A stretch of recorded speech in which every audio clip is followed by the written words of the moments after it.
A Place in the Sun. For God's sake, woman, tie the bloody screwdriver in!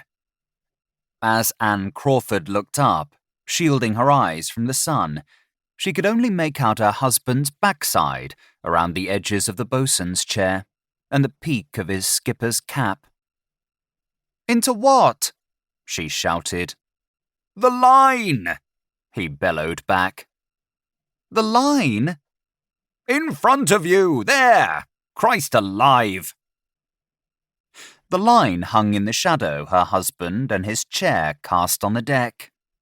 As Anne took hold of it, she thought of Rachel and the Blue Mosque. "It's just a boy's adventure for him, as usual," her daughter had sighed. "Why are you even going, Mum? And with your hip? Why don't you come to Istanbul with us?"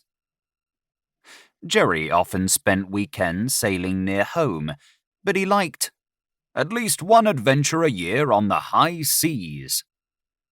She'd hoped there might be other holidays now that he worked less. But when she'd mentioned this to him, minus any reference to Rachel, of course, it had only triggered a tirade. No sense of adventure, no spirit. Bloody typical of you. Before he screeched off in his Porsche to the sailing club.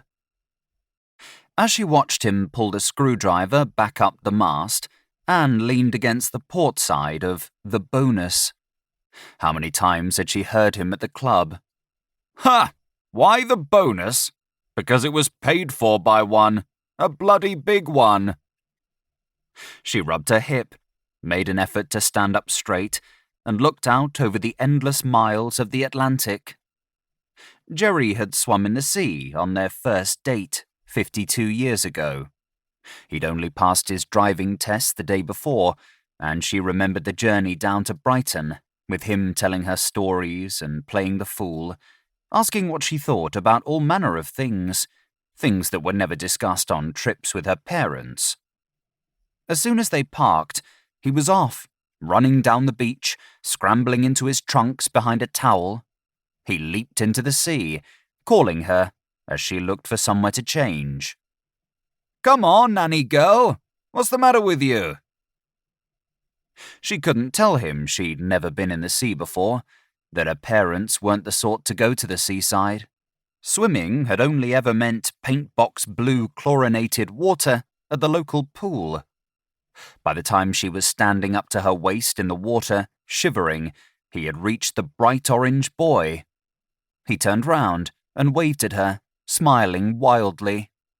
She'd waved back, smiling too, despite the cold.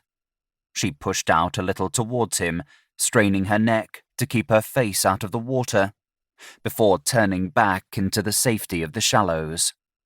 Then he was with her, lifting her up into the air, wrapping his arms around her back and legs.